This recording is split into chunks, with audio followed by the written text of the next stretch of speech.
Hi everybody, and welcome to Q&A Wednesday, where I answer the questions that you might have about your health and fitness goals. I am Melissa Fillmore, and I'm excited to be here today. I have a great topic for you today. Actually, we're going to talk about something I've heard from multiple clients this week, and I've had to reassure to them that they are completely normal. I know it's easy to feel really lost and by yourself when you're in a health goal, especially if the people around you are not super supportive or might kind of be doing things to sabotage what you're trying to accomplish. So, we all need to get together as a group of people who are like-minded and support each other, because that is why we're here. So let's talk about how to stay motivated when it comes to your health goals, because I know it's difficult, especially, it is an emotional roller coaster, right? You start out at the beginning of your goal and you set this goal and you're excited because you can see yourself there at some point. Well, somewhere through that cycle, things don't quite work out as planned. You might not be seeing the results that you thought you would be seeing by now, or maybe you just have these crazy obstacles that are really tackling your ability and your efforts to do the things that you need to accomplish.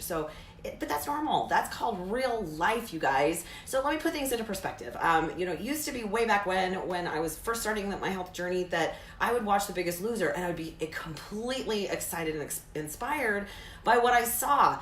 Of course, years later, I know a whole lot differently.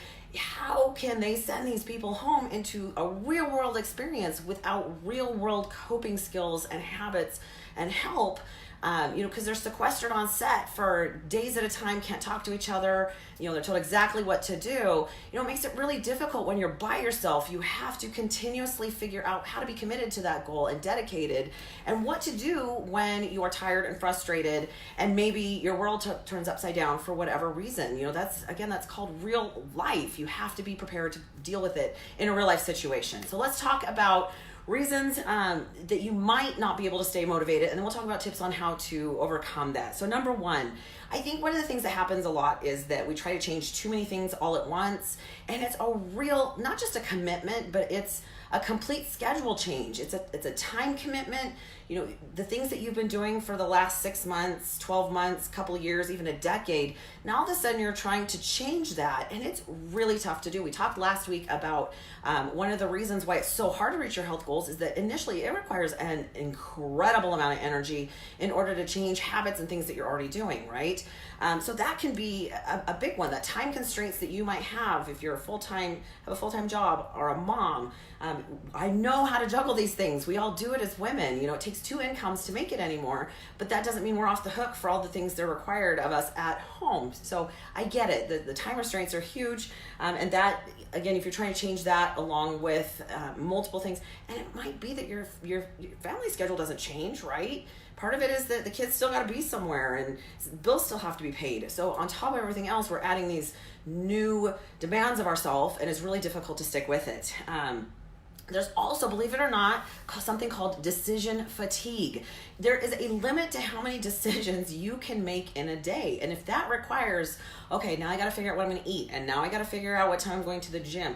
Some of these things are going to have to be pre-planned and scheduled in, or they're just not going to happen. So keep in mind that if, again, we're talking about changing too many things at once, that if you're really struggling because it's just really too many decisions, because I get that way. I get that way every once in a while. Case in point, I went to New York last week, and friends that I went with or that I went to visit were like, so what do you want to eat? I'm like, I don't know. You're going to have to make a decision. I can't make any more decisions today. I'm overwhelmed. So part of it is trying to make all of those decisions, make them in advance, but don't try to change too many things at once.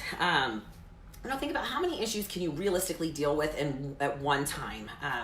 If you're trying to go to the gym 5 days a week when you haven't been going at all, and you're trying to completely change the amount of food that you're eating, on top of the fact that you're exercising, so you're going to be hungrier, there's just too many realistic things that are happening in our life. So make sure that you have the right coping skills, the right ways to deal with it, the right method of planning. And if you need help, find someone that can help, whether it's a coach, a personal trainer. And please, for the love of all that's good, make sure you check into that trainer or that coach, because too many times I hear, well, I went with so-and-so and they didn't even show up for their first appointment. So make sure you get somebody that's really reliable. I find that fascinating that a lot of in any profession, people just don't show up. Number two, you may not have a big enough why. And I know that sounds kind of silly, and everybody's why is different. I get that.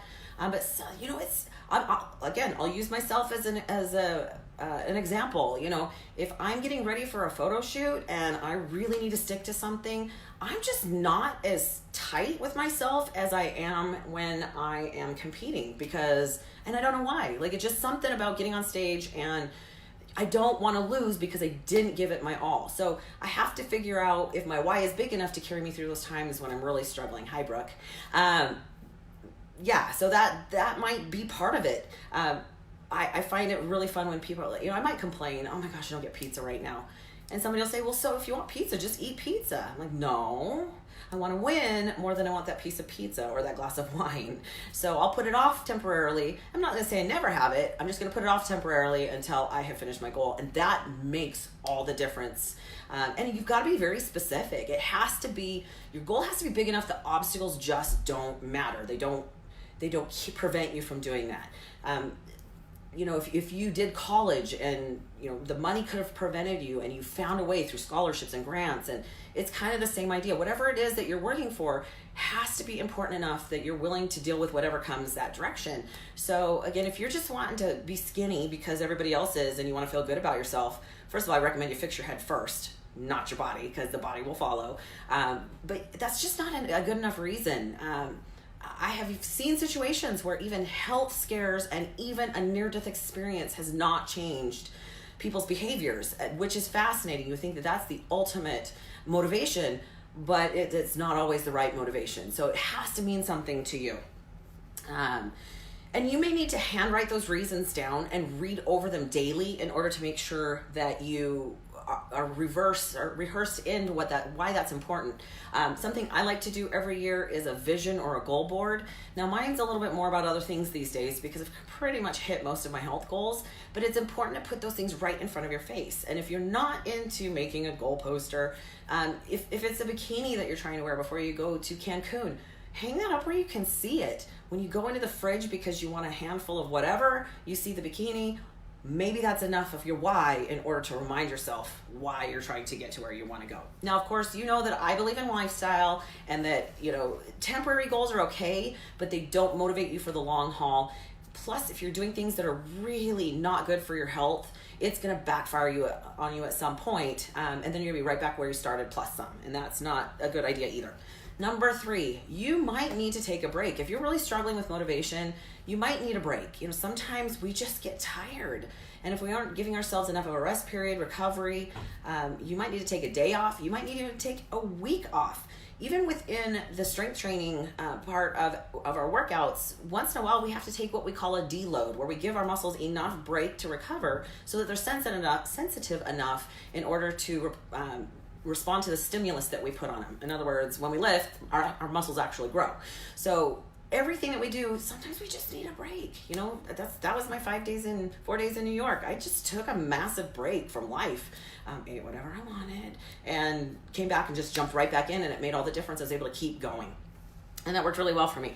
Number 4, visualize yourself as someone who does those things. I think sometimes we sabotage ourselves because we're like, well, I'm struggling because I'm just not the type of person that goes to the gym every day, or I can't see myself wearing a smaller size pants. Well, right there, you've pretty much sabotaged yourself from reaching your goal, and you've ruined your motivation because you just told yourself you can't do it. Now, the opposite of that is positive affirmations. So they're extremely useful because they work.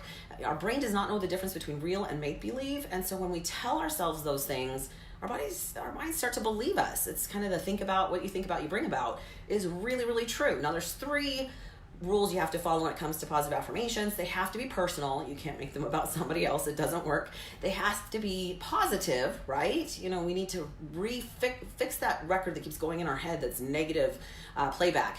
And they need to be present tense. So you might say something like, I love the fact that I go to the gym every day and do my 45 minutes of workout. Whatever it is, it's got to be positive, present tense, like you already do it. And by the way, you do have to tell it to yourself out loud so that your subconscious can hear it. So The other couple things, so again, give yourself permission, but also don't be afraid to change the course if it's necessary. If some things are going on in your life that really are preventing you from getting where you wanted to go, you might need to take a moment, review, and decide which one is the priority at the moment. Maybe you have a sick child or a death in the family. Those things are important. Family first for everything. So if that becomes more important than where you're trying to go, you might just need to change courses for a little bit, and don't beat yourself up. You guys, you're not a bad person if you eat a Twinkie. You don't have to be perfect. Remember, consistency is more important than how hard you hit it, right? And be realistic. If you really honestly, I giggle because people are like, well, I just don't need to be a supermodel. I'm like, well, that's fine. I don't think any of us really, that's the goal. But you can be the healthiest version of you possible. You need to visualize that and see it. All right, so just some tips for today. And if you guys have ideas, please post them below. Again, we're supposed to be a community that supports each other, especially within the fitness realm. And I know that's a little bit egocentric, and it can be very egocentric, but that's not why I'm here. I'm here to help everybody to enjoy the journey, figure out where they want to go, and be the happiest version of you. And not only that, because you're an example for the people around you, you are inspiring other people, and that's incredible, right? Because it's the ripple effect of what we accomplish. So tips, number one, have a great support team. And that can be anybody. You do become like the 5 closest people to you, so make sure, and I get it, it's not that we need to stop being around our family and our friends, but sometimes we need to be more in the space of people who understand and have been there and can kind of cheerlead for us a little bit when we're really feeling down. Don't go to the person that keeps telling you, well, if you don't like it, don't do it. You need to put the people around you who are going to be supportive. So, the people at the gym, the people at the class that you go to every Friday, your yoga class, it doesn't really matter. Surround yourself with like minds, because it makes it easier to stay in the groove, right? And that is important too, finding your own groove. It's different for everybody. What works for me may not work for you. My goal is to get you there and help you find your groove a little bit faster versus how long it took me. I really didn't have any mentors. Yes, along the way I've had coaches and trainers, but a few of them didn't really understand, number one, what it is to be a woman, and number two, some of them don't put themselves in your shoes and don't really get where you're going. So it's good to have a number of people to kind of figure that out. And use their energy. When you get together and you get excited, I can't help it. When somebody starts talking nutrition, man, you can't get me to shut up. So probably don't bring it up if you don't want to hear about it, because that's kind of my life. But feed off their energy. And that's why, going to seminars and things where people are doing self-development and things like that, get so excited. When I used to do Mary Kay, we called it the pink bubble. Being in the pink bubble, and you come home and try to stay in that pink bubble as long as you can, because as soon as real life hits, your pink bubble pops. So if you're around those kind of people more often, you're going to stay motivated a little bit longer. Another one is don't overthink it. I know I overthink everything. So be careful with that, because you know what? Some effort is better than no effort at all. A half-assed workout is better than no workout at all. Sometimes going through the motions is okay. And I've actually been in that kind of a situation where I really didn't feel like it for, even for a good couple of weeks.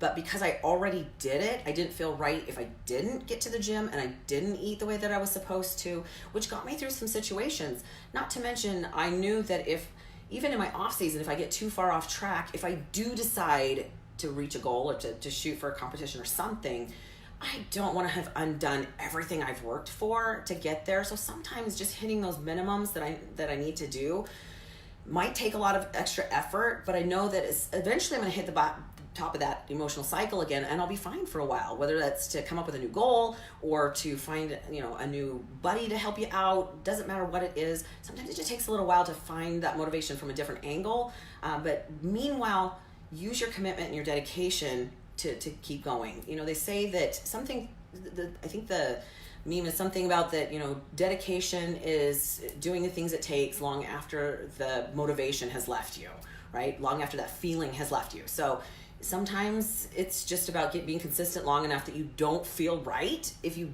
don't do the things you're supposed to do. That's a big one. And like I said, be consistent. And if you need a little time off, it's okay. Or if you need to back off a little bit, it's okay. We kind of covered that. And just don't lead with emotion. even if you're frustrated, you're tired, you haven't been seeing the results that you need, I find it really interesting that a lot of times my clients, I give them full permission to text me at any time because I know they're going to have those times where they're tired, they're frustrated, things aren't going right. And many times they don't take advantage of that. And they keep saying, well, I don't want to bug you. I'm like, well, why would I give you permission if I thought you were bugging me? Don't be afraid to reach out. Don't be afraid to reach up. You need that help. Sometimes it's really important. And sometimes we might just say the thing you need to hear. I see it every once in a while. Somebody will post something on Instagram or Facebook and I'll be like, oh my gosh, I really needed to hear that today because for whatever reason, God puts things in your path for a reason. You just have to be listening, right? So if you guys have any ideas that help you stay motivated, please post something below because again, we need to help each other. Also, don't forget if you have any other questions, things that you want answered on Q&A Wednesday, you can either leave a message below or you can hit me up on Facebook Messenger. I do respond. So have an incredible week, you guys. There will be Meals with Melissa Sunday. I'm discovering all the fun things that Quest Nutrition Protein Powder can do.